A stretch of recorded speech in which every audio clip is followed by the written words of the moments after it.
வணக்கம் நண்பர்களே. தமிழ்நாடு நிதிநிலை அறிக்கை 2025-26 இன்று தாக்கல் செய்யப்பட இருக்கிறது. மிகுந்த எதிர்பார்ப்புகளுக்கு மத்தியில்தான் இந்த பட்ஜெட் தாக்கலாக இருக்கிறது. இதற்கு பல காரணங்கள் இருந்தாலும் கூட 2026 சட்டமன்ற தேர்தல் நடைபெற உள்ளது. அடுத்து இந்த 2025-26 இந்த பட்ஜெட்டின் மூலமாக பல முக்கியமான அறிவிப்புகள் வெளியாக வாய்ப்பிருப்பதாக சொல்லப்படுகிறது. தற்பொழுதைய நிலவரத்தில் 2500 ரூபாய்க்கு மேலான மகளிர் உரிமை தொகையானது கூடுதலாக வழங்கப்படுவதற்கான வாய்ப்பு இருக்கிறது என்றும் சொல்லப்படுகிறது. மிகுந்த எதிர்பார்ப்புகளுக்கு மத்தியில் தான் இன்று தமிழ்நாடு நிதிநிலை அறிக்கை 2025-26 தாக்கல் செய்யப்பட இருக்கிறது. இது பற்றி தான் நாம் பேச இருக்கின்றோம். இன்றைய நம்முடைய அமர்வில் விருந்தினர்கள் கலந்து கொள்ள இருக்கிறார்கள். பட்டய கணக்காளர் சுப்பிரமணியன், பொருளாதார பேராசிரியர் மதுரை அமெரிக்கன் கல்லூரியிலிருந்து முத்துராஜா, இருவரும் தற்பொழுது இணைந்திருக்கிறார்கள். இருவரிடம் பேசலாம். வணக்கம் இருவருக்கும். சுப்பிரமணியன் சார், நிகழ்ச்சியை நான் உங்ககிட்ட இருந்தே தொடங்குறேன். 2025-26 தமிழ்நாடு நிதிநிலை அறிக்கை என்ன எதிர்பார்ப்புகள் இருக்குது? ஏன்னா 2026 சட்டமன்ற தேர்தலை ஒட்டி எதிர்பார்ப்புகள் எழுந்திருக்கக்கூடிய பின்னணியில் அதற்கான வாய்ப்புகளும் இதில் இருக்குமா? கண்டிப்பா இருக்கும் ரிகன். ஏன்னா அடுத்த வருஷம் மே 2026 தேர்தல் வரும். அதுக்கு முன்னாடி மார்ச் மாசம் பட்ஜெட் தாக்கல் பண்ணுவாங்க. தமிழக நிதிநிலை அறிக்கை தாக்கல் பண்ணுவாங்க. அப்படி பண்ணும்போது அது ஓட் ஆன் அக்கவுண்ட்னு சொல்லுவாங்க. வெறும் அந்த 3 இல்ல 4 மாதங்களுக்கு, அதாவது அடுத்த அமைச்சரவை பதவியேற்பதற்கு முன்னாடி இருக்கிற அந்த 3-4 மாதங்களுக்கு உண்டான செலவினங்களுக்கு மட்டுமே, அதாவது அரசாங்க செலவினங்களுக்கு மட்டுமே ஒரு எக்ஸ்பெண்டிச்சர் பட்ஜெட்னு கொடுப்பாங்க. அதை மட்டுமே அமைச்சரவையில ஒப்புதல் அளிப்பாங்க. ஸோ அந்த ஏப்ரல்ல இருந்து ஒரு ஜூன் ஜூலை வரைக்கும் வச்சுக்கோங்களேன், அந்த 4 மாதங்களுக்கு அடுத்த அமைச்சரவை பதவியேற்று அவங்க பட்ஜெட் ப்ரிப்பேர் பண்றதுக்கு எப்படியும் ஒரு ஆகஸ்ட் மாசம் ஆயிடும். அப்படிதான் நம்ம 2021 பார்த்தோம். ஜூலை ஆகஸ்ட் மேல ஆயிடும். ஸோ அந்த முதல் 4 மாதங்களுக்கு அரசாங்க செலவினங்களுக்கான ஒரு ஒப்புதல் பட்ஜெட் தான் அடுத்த வருஷம் வரும் உங்களுக்கு. ஸோ அப்படி இருக்கும்போது இப்ப நடுவுல பாத்தீங்கன்னா இந்த ஏப்ரல்ல இருந்து அடுத்த டிசம்பருக்குள்ள ஏதாவது அறிவிப்புகள் வருமா அப்படின்னு பாத்தீங்கன்னா அது கொஞ்சம் கடினமாக இருக்கு. ஏன்னா அது எதிர்கட்சிகளோட ஒரு வசைபாடுகளுக்கு அரசாங்கம் உள்ளாக்கப்படும். ஏன்னா நீங்க தேர்தலை ஒட்டியே பண்றீங்கன்னு சொல்லிட்டு, தேர்தலுக்காக பண்றீங்கன்னு சொல்லிட்டு மக்கள்கிட்ட ஒரு பெரும் ஒரு எதிர்பார்ப்பை எடுத்துக்கொண்டு செல்வதற்கான வாய்ப்புகள் இருக்கு. அதாவது எதிர்கட்சிகள் ஆளுங்கட்சிக்கு எதிராக. அதனால இந்த பட்ஜெட்ல கூடியமான வரைக்கும் ஏதாவது ஒரு நீங்க சொன்ன மாதிரி இந்த மகளிர் உரிமை தொகை 2500 ரூபாய் இல்ல 2000 ரூபாய் உயர்த்துவதற்கான வாய்ப்புகள் இருக்கா? என்னை பொறுத்த வரைக்கும் எப்படி பண்ணுவாங்கன்னா, மேபி இப்போ ஒரு 1.2 கோடி குடும்ப தலைவர்களுக்கு கொடுக்குறாங்க வச்சுக்கோங்களேன். மீதி இருக்கிற ஒரு 1 கோடி மக்கள் குடும்ப தலைவர்கள் இருக்கிறாங்க. ஏன்னா இவங்க வாக்குறுதியில் சொல்லும்போது அனைத்து மகளிருக்கும் சொன்னாங்க இல்லையா? அதனால நாங்க அனைத்து மகளிருக்கும் கொடுக்குறோம். இது ஒரு கெஸ் தான். அதாவது இது ஒரு வாய்ப்பு அவர்களுக்கு. ஸோ அனைத்து குடும்ப தலைவர்களுக்கும் நாங்க 1000 ரூபாய் கொடுக்குறோம்னு சொன்னோம். இப்ப அதை உறுதிப்படுத்துகிறோம் அப்படின்னு சொல்லிட்டு ஒரு வாய்ப்பு இருக்குது. ரெண்டாவது, இந்த அரசாங்க பள்ளி மாணவர்களுக்கு இப்போ புதுமை பெண் அண்டு இந்த ஆண் குழந்தைகளுக்கான ஒரு திட்டம் கொடுத்துருக்காங்க இல்லையா? 1000 ரூபாய். யாரெல்லாம் அரசாங்க பள்ளியில படிக்கிற அந்த மாணவர்களுக்கு 1000 ரூபாய் கொடுக்குறாங்க மேற்கல்விக்காக. அதை இப்ப அரசாங்க பள்ளியில பாத்தீங்கன்னா மாணவர்கள் சேர்க்கையை இன்னும் உயர்த்துவதற்காக. ஏன்னா இப்ப பாத்தீங்கன்னா இது ஒரு நியூ எஜுகேஷன் பாலிசி, இந்த கான்ட்ரவர்ஷி ஓடிட்டு இருக்கு. ஏன்னா தனியார் பள்ளிகள்ல சேர்க்கைகள் நிறைய இருக்கு, அரசாங்க பள்ளியில கம்மியா இருக்கு, இந்த மாதிரி வார்த்தைகள்லாம் போகும்போது இதை சரி செய்வதற்காக 1000 ரூபாய் அரசாங்க பள்ளியில் யாரெல்லாம் படிக்கிறார்களோ அவரோட பள்ளி மாணவியர்களுக்கு 1000 ரூபாய் ஆரம்ப கல்வியில இருந்து கொடுக்கலாம் அப்படின்னு இதெல்லாம் பாத்தீங்கன்னா ஒரு ஓட் பேங்க் பாலிடிக்ஸ் டுவர்ட்ஸ் போடுவதற்கான. ஏன்னா புதுசா வேற திட்டங்களை கொண்டு வரதுக்கு வாய்ப்புகள் இல்லை. ஏன்னா புதுசா நீங்க திட்டங்களை கொண்டு வந்தீங்க அப்படின்னா கவரேஜ் ரொம்ப ஜாஸ்தியா இருக்கும். ஏன்னா நம்ம கரெக்டா பாத்தீங்கன்னா நம்மளுடைய கடன் கிட்டத்தட்ட உச்ச வரம்புக்கு வந்துடுது. ஸோ இருக்கிற நம்மளோட வருமானத்தை வைத்துக்கொண்டு ஒரு அடிஷனலா ஒரு 5000 இல்ல 10,000 கோடி ரூபாய் வரைக்கும் வருடத்திற்கு மக்களுக்கு ஏதாவது ஒரு மானியங்களை கொடுத்து ஒரு கேச்சிங் ஒரு மானியமா பார்க்கணும்னு வச்சுக்கோங்களேன். அவர்களை ஒரு கவர்ச்சிகரமா இது பண்றது. அட் த சேம் டைம் இந்த மத்திய மாநில அரசுக்கு உண்டான அந்த புது கல்விக் கொள்கையாக இருக்கட்டும், இல்ல அந்த டீலிமிட்டேஷன்லாம் ஓட்டிட்டு இருக்காங்க இல்லையா? இதுல இருந்து எப்படி மக்களை ஒரு மடைமாற்றம் செய்துவிட்டு அதுல இருந்து எப்படி நீங்க ஓட்டை கவர்வதற்கான ஒரு வாய்ப்புகள் இருக்குமா அப்படின்றத பார்ப்பாங்க. அந்த மாதிரியான ஒரு 3-4 மானிய திட்டங்கள் வருவதற்கான வாய்ப்புகள் இருக்கு. ஆனா மக்கள் எதிர்பார்க்கறது என்னன்னா, எப்படி இவர்கள் அந்த கடன் சுமையை எவ்வாறு குறைக்க போகிறார்கள், அல்லது அந்த லெவல்லே மீட் பண்ண போறாங்களா, எப்படி பண்ண போறாங்க, அதுலதான் மிகுந்த எதிர்பார்ப்பு. அதாவது இந்த பொருளாதார நிபுணர்கள், எங்களை மாதிரி பட்டய கணக்காளர் அவர்கள் தரப்புல இருக்கு. சுப்பிரமணி, நீங்க எப்படி பாக்குறீங்க? ஒரு இந்திய அளவிலான பொருளாதார பட்ஜெட் தாக்கல் செய்யப்படுறப்போ பொருளாதார ஆய்வறிக்கை சமர்ப்பிக்கிறது அப்படின்றது வழக்கம். தமிழ்நாட்டில் முதல் முறையாக ஒரு பொருளாதார ஆய்வறிக்கையை சமர்ப்பிச்சிருக்கிறாங்களே, அது யதார்த்தத்துக்கும் அவங்க ஆய்வறிக்கையில் சொல்லக்கூடிய அம்சத்துக்கும் ஒப்பீடு சரியா இருக்குதா? இது வரவேற்கத்தக்க வேண்டிய விஷயம் ரீகன். அதாவது நம்ம தெரியும், திராவிட முன்னேற்ற கழகம் அரசாங்கம் வந்து ஆட்சிக்கு வந்த உடனே கூட ஒரு வெள்ளை அறிக்கைன்னு ஒன்று கொடுத்தாங்க. அது வந்து யாருமே முன்னெடுக்காத ஒரு முயற்சி. என்னென்ன டிபார்ட்மெண்ட்ஸ் எப்படி வந்து பர்ஃபார்ம் பண்றாங்க, எது நல்லா பண்றாங்க, எது நல்லா பண்ணல அப்படின்றது வந்து மக்களுக்கு ஒரு புரிதல் ஏற்பட்டிருக்கு. அது வந்து வெள்ளை அறிக்கையை நல்ல வரவேற்கத்தக்க விஷயமா போற்றப்பட்டது. இப்போ ஆய்வறிக்கை பார்த்தீங்கன்னா அந்த அண்டை மாநிலங்கள் பண்ணிட்டாங்க. ஏன்னா இப்போ யாரெல்லாம் பட்ஜெட் தாக்கல் பண்ணினாங்களோ, தெலுங்கானா இருக்கட்டும் இல்லை கர்நாடகா, அவர்களும் வந்து பொருளாதார ஆய்வறிக்கை கொடுத்தாங்க. இது இந்திய அளவில் தான் பண்ணிட்டு இருந்தாங்க முன்னாடி. இப்ப வந்து இந்த பட்ஜெட்டை வந்து கட்டமைப்பதற்கு என்னென்ன செக்டார்ஸ் எப்படி பர்ஃபார்ம் பண்றது அப்படின்னு சொல்லிட்டு மக்களுக்கு வந்து ஒரு முன்னறிவிப்பாக இன்னைக்கு வந்து பட்ஜெட் தாக்கல் பண்ண போறோம். நேத்து வந்து பொருளாதார ஆய்வறிக்கை என்னென்ன செக்டார்ஸ்ல அரசாங்கம் முதலீடு பண்ணியிருக்கிறாங்க, முதலீடுகளை ஈர்த்திருக்கிறார்கள். அது வந்து நமக்கு வந்து சொல்லும் ரோட் மேப் வந்து எப்படி போக போறது, இன்னும் அடுத்த 5 வருடங்களுக்கு வந்து அரசாங்கம் வந்து என்னென்ன திட்டங்களை வந்து எந்தெந்த செக்டார்ஸ்க்கு கொண்டு போறது அப்படின்றது ஒரு இண்டிகேஷன் கிடைக்கும். அப்சல்யூட் நம்பர்ஸ் அதுல போட மாட்டாங்க, ஆய்வறிக்கையில போட மாட்டாங்க. அது இன்னைக்குதான் வந்து நிதி ஒதுக்கீடு வரும். அதனால வந்து இதை ஒரு பெஞ்ச்மார்க்கா எடுத்துட்டு இனிமே வரப்போகின்ற அரசாங்கங்கள் அனைவரும் வந்து இதை வந்து ஃபாலோ பண்ணணும் அப்படின்ற ஒரு முன்னெடுப்பு வந்து ரொம்ப வரவேற்கத்தக்க விஷயம். ரெண்டாவது, நீங்க சொன்னீங்க அனைவருக்குமான வளர்ச்சி. அதாவது இந்திய அளவுல வந்து 1,70,70,000 ரூபாய் தனிநபர் வருமானம் இருக்கிறது. தமிழகத்துல வந்து 2,70,000 ரூபாய் வருமானம் இருக்கு. இது வந்து நாங்க 1.64 மடங்கு உயர்ந்து இருக்கிறோம் அப்படின்னு சொல்றாங்க பாத்தீங்களா. அதுல எனக்கு ஒரு சின்ன வந்து முரண்பாடு இருக்கிறது. அது ஆய்வறிக்கையில சொல்லியிருக்கிறாங்க. என்னோட முரண்பாடே இல்லை. ஆய்வறிக்கையிலேயே வந்து இது எல்லோருக்குமான வளர்ச்சி அப்படின்னா இப்போ வந்து 2,70,000 ரூபாய் வந்து அனைத்து தமிழ்நாட்டில் உள்ள மாவட்டங்கள்ல உள்ள மக்களுக்கு வந்து தனிநபர் வருமானம் உயர்ந்து இருக்கிறதா? இல்லை. அது பாத்தீங்கன்னா பக்கம் 36ல வந்து பகுதி வாரியா பிரிச்சிருக்கிறாங்க. அதாவது கிழக்கு, மேற்கு, வடக்கு, தெற்கு அது மாதிரி வாரியா பிரிச்சு கிழக்கு வந்து இந்தியாவை விட பின்தங்கி இருக்கிறது. கிழக்கு மாவட்டங்கள்னா உங்களுக்கு தெரியும். அதாவது புதுக்கோட்டை, சிவகங்கை, ராமநாதபுரம் அந்த மாவட்டங்கள்ல பாத்தீங்கன்னா அங்க வந்து 1,43,166 ரூபாய் தான் தனிநபர் வருமானம். ஸோ ஈஸ்ட்ல வந்து இன்னும் கான்சென்ட்ரேட் பண்ணல இந்த அரசாங்கம். அதே மாதிரி சவுத்துல வாங்க, தெற்குல வாங்க. தெற்கும் பாத்தீங்கன்னா 1,97,000 ரூபாய். ஸோ தெற்கும் கிழக்கும் பாத்தீங்கன்னா கிட்டத்தட்ட கிழக்கு வந்து இந்தியா வருமானத்தை விட ரொம்ப கீழ்த்தங்கி இருக்கிறது. 40,000 ரூபாய் கிட்ட கீழே இருக்கு. சவுத்து வந்து கரெக்டா ஓரளவுக்கு வந்து இந்திய வருமானத்தை வந்து ஒட்டி இருக்கிறது. 1,97,000, நம்ம வந்து 1,70,000 ரூபாய் இந்திய வருமானம் இருக்கு வச்சுக்கணும், தனிநபர் வருமானம். ஸோ இதுல என்ன பாக்குறோம்னா வெஸ்ட் ஜோன், மேற்கு மண்டலம் உங்களுக்கு தெரியும், இந்த திருப்பூர், கோயம்புத்தூர், அங்கதாங்க வந்து இண்டஸ்ட்ரியல் பெல்ட், முக்காவாசி அரசியல்வாதிகள் அவர்களோட பின்புலம் அங்க இருக்கிறதுனால அங்கதான் பாத்தீங்கன்னா தமிழகத்திலேயே 2,54,000 ரூபாய் தனிநபர் வருமானம் உற்பத்தி வந்து ஜாஸ்தி ஆயிட்டு இருக்கு. அதான் வருமான உற்பத்தியின் மூலமாக வருகின்ற வருமானம். சோ இதுல வந்து பயங்கர டிஸ்பாரிட்டி. மேற்குல 2,54,000 ரூபாய், கிழக்குல பாத்தீங்கன்னா 1,43,000 ரூபாய். கிட்டத்தட்ட 1,09,000 ரூபாய் வந்து ஒரு தனிநபர் கோயம்புத்தூர்ல ஒருத்தர் 2,54,000 ரூபாய் வாங்குறாரு.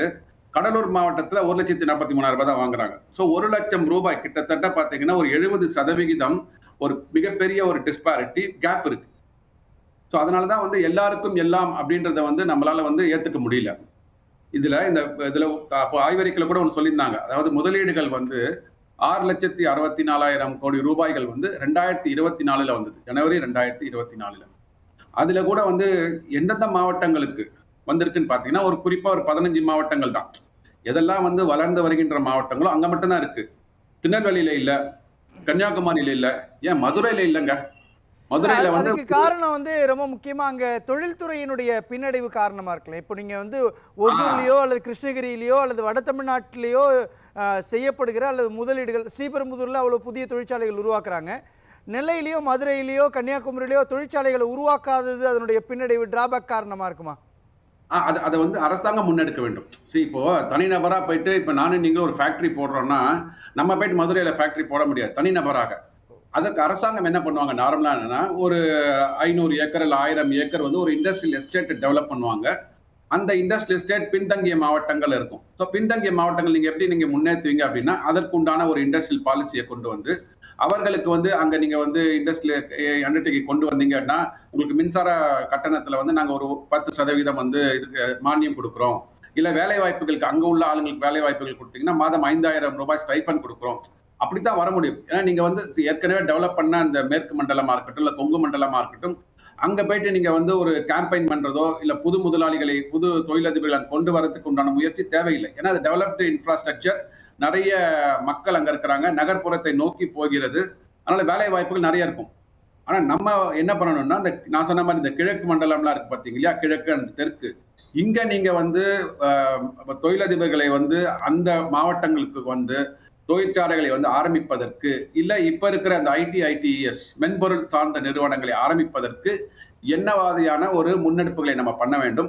அது அரசாங்கம் தான் பண்ண முடியும். எந்த ஒரு அது மத்திய அரசாங்கம் சரி, மாநில அரசாங்கம் சரி, ஒரு மாவட்டங்களையோ இல்ல மாநிலங்களையோ பின்தங்கிய மாநிலங்களை வந்து முன்னேற்றுவதற்கு அரசாங்கம் கண்டிப்பாக ஏதாவது ஒரு ஊக்கத்தொகை கொடுக்கணும். இதை ஐடென்டிஃபை பண்ணணும். இதுல வந்து இந்த ஆய்வறிக்கையில வந்து இது வந்து கோடிட்டு காமிக்கப்பட்டிருக்கிறது. ஸோ தட் இஸ் 1,00,000 ரூபாய் தனிநபர் வருமானத்துல உங்களுக்கு கேப் இருக்கும்போது, ஸோ அந்த மாநிலத்துல உள்ள மக்களுக்கு, அந்த மாவட்டங்கள்ல உள்ள மக்களுக்கு வந்து அவங்க இல்லைன்னா புலம்பெயர்ந்து வந்துருவாங்க. ஏன் புலம்பெயர்தல் நடைபெறுகிறது அப்படின்னா, ஸோ இங்க வந்து நம்ம சென்னையை ஒட்டி நீங்க சொன்ன மாதிரி ஸ்ரீபெரும்புதூர்ல நிறைய ஒரு 1,500 1000 தொழிற்சாலைகள் இருக்குது. ஒரு பெரிய ஒரு 5 கார் தொழிற்சாலைகள் இருக்கு. அதை ஒட்டி Tier 1 Tier 2 இருக்கும்போது மக்கள் புலம்பெயர்ந்து இங்க வர்றாங்க. புலம்பெயர்ந்து வரும்போது பாத்தீங்கன்னா இங்க வந்து ஒரு டென்சிட்டி ஆஃப் பாப்புலேஷன் ஜாஸ்தி ஆகும்போது நம்மளால மேனேஜ் பண்ண முடியாது. அதனால தான் டிஸ்ப்ரப்போர்ஷனேட் இன்கம் வருகிறது. ஸோ இதை நம்ம வந்து கண்ட்ரோல் பண்ணணும் அப்படின்னா பரவலாக்கப்பட்ட வந்து முதலீடுகளை வந்து அனைத்து மாவட்டங்களையும் கொண்டு போகணும். அது அரசாங்கம் தான் முன்னெடுக்க முடியும். அதுதான் வந்து நம்மளோட பார்வையா இருக்கு. சுப்பிரமணியன் சார், இதுல 2 அம்சங்களை பார்க்க வேண்டியது இருக்கு இல்லையா?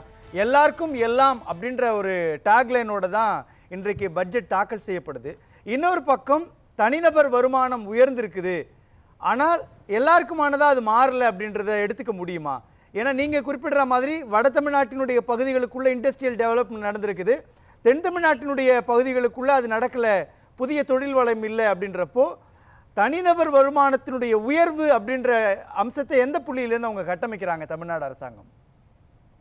அதாவது அவர்கள் என்ன பார்க்கறாங்கன்னா, ஒட்டுமொத்தமாக அனைத்து 8 கோடி மக்களோட GSDP divided by the total population போட்டு 2,70,000 ரூபாய் தனிநபர் வருமானம் உயர்ந்து இருக்குதுன்றாங்க.